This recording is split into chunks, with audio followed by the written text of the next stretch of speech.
अगर आप भी इस तरह का आम का पौधा अपने घर पर ही उगाना चाहते हैं तो इस वीडियो को पूरा जरूर देखें। सबसे पहले हम एक आम की टहनी लेंगे और उसकी पत्तियों को काटकर अलग करके उसके नीचे की छाल को हटा लेंगे।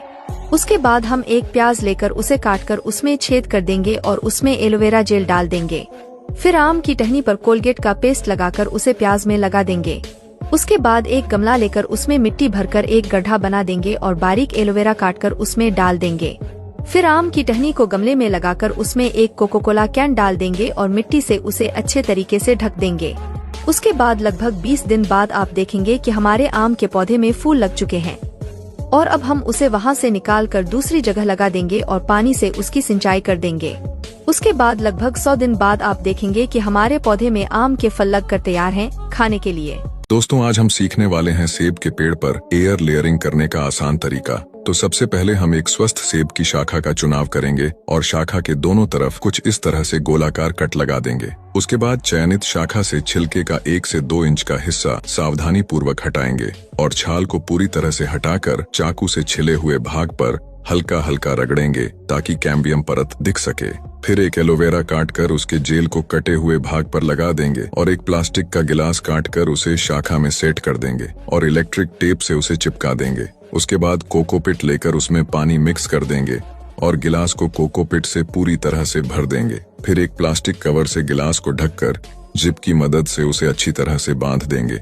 उसके बाद 40 दिन बाद आप देखेंगे कि हमारे सेब की शाखा में नई जड़ें आ चुकी हैं और अब हम उसे काटकर पेड़ से अलग कर लेंगे और एक गमले में मिट्टी भरकर शाखा को उसमें लगा देंगे और पानी से उसकी सिंचाई कर देंगे। अगर आप भी कुछ इस तरह का नींबू का पौधा अपने घर पर ही उगाना चाहते हैं तो इस टेक्निक को पूरा जरूर देखें।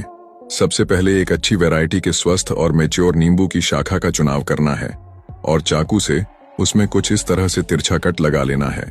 उसके बाद एक गाजर लेना है और उसे पतले आकार में काटकर शाखा में सेट कर देना है। फिर एक प्लास्टिक का गिलास काटकर उसे भी शाखा में सेट कर देंगे और इलेक्ट्रिक टेप से उसे चिपका देंगे। उसके बाद सूखी कोकोपीट लेकर उसमें पानी डाल देंगे और उन्हें अच्छे तरीके से मिक्स करके गिलास को कोकोपीट से पूरी तरह से भर देंगे। फिर एक प्लास्टिक कवर से गिलास को पूरी तरह से ढक देना है और जिप की मदद से उसे बांध देना है। उसके बाद लगभग 45 दिन बाद आप देखेंगे कि हमारे नींबू की शाखा में नई जड़ें आ चुकी हैं और अब हम उसे काटकर पेड़ से अलग कर लेंगे और एक गमले में मिट्टी भरकर शाखा को उसमें लगा देंगे और पानी से उसकी सिंचाई कर देंगे और अब यह फल देने के लिए तैयार है। अगर आप भी कुछ इस तरह का अमरूद का पौधा अपने घर पर ही उगाना चाहते हैं तो इस टेक्निक को पूरा जरूर देखें। सबसे पहले एक अच्छी वैरायटी के अमरूद की शाखा का चुनाव करना है और उसके दोनों सिरों पर कट लगाकर उसकी छाल को हटा देना है। अब छाल को पूरी तरह से हटाने के बाद उसके नीचे दिख रही हरी परत को भी हटा देंगे। उसके बाद एक संतरा लेना है और बीच से उसे काटकर 2 टुकड़ों में कर लेना है और उसके इंटरनल पार्ट को बाहर निकाल लेना है।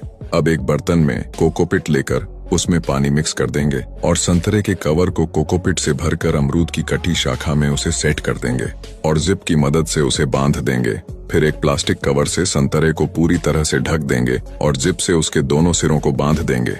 अब 40 दिन बाद आप देखेंगे कि अमरूद की शाखा में नई जड़ें आ चुकी हैं और अब हम उसे काटकर पेड़ से अलग कर लेंगे और एक गमले में मिट्टी भरकर शाखा को उसमें लगा देंगे और पानी से उसकी सिंचाई कर देंगे। अब आपका पौधा तैयार है फल देने के लिए। अगर आप भी कुछ इस तरह का अमरूद का पौधा अपने घर पर ही उगाना चाहते हैं तो इस टेक्निक को पूरा जरूर देखें। सबसे पहले एक अच्छी वैरायटी के अमरूद की शाखा का चुनाव करना है और उसके दोनों सिरों पर गोलाकार कट लगाकर उसकी छाल को छिलकर हटा देना है। उसके बाद छाल को पूरी तरह से हटाकर चाकू से कटे हुए भाग पर हल्का हल्का रगड़ेंगे ताकि कैम्बियम परत दिख सके।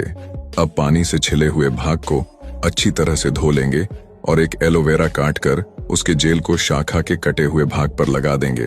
फिर एक सूती कपड़ा लेकर उसे शाखा में अच्छी तरह से लपेट देना है और कपड़े पर पानी डालकर उसे शाखा में चिपका देना है। उसके बाद एक प्लास्टिक कवर से कपड़े को पूरी तरह से ढक देंगे और जिप से उसके दोनों सिरों को बांध देंगे।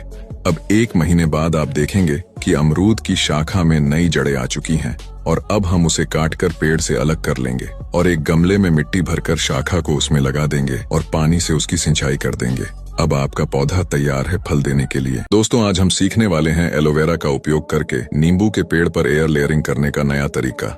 तो सबसे पहले हम एक स्वस्थ नींबू की शाखा का चुनाव करेंगे और शाखा के दोनों तरफ कुछ इस तरह से कट लगा देंगे।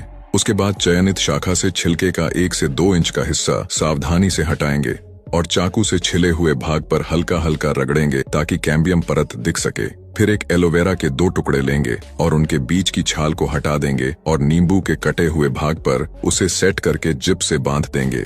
उसके बाद एक प्लास्टिक का गिलास काटकर उसे भी एलोवेरा पर सेट कर देंगे और टेप से उसे चिपका देंगे। फिर कोकोपीट लेकर उसमें पानी डालकर उसे मिक्स कर देंगे और गिलास को कोकोपीट से पूरी तरह से भर देंगे और एक प्लास्टिक कवर से गिलास को ढक कर जिप से उसे बांध देंगे। उसके बाद 50 दिन बाद आप देखेंगे कि हमारे नींबू की शाखा में नई जड़ें आ चुकी हैं और अब हम उसे काटकर पेड़ से अलग कर देंगे और एक गमले में लगाकर पानी से उसकी सिंचाई कर देंगे।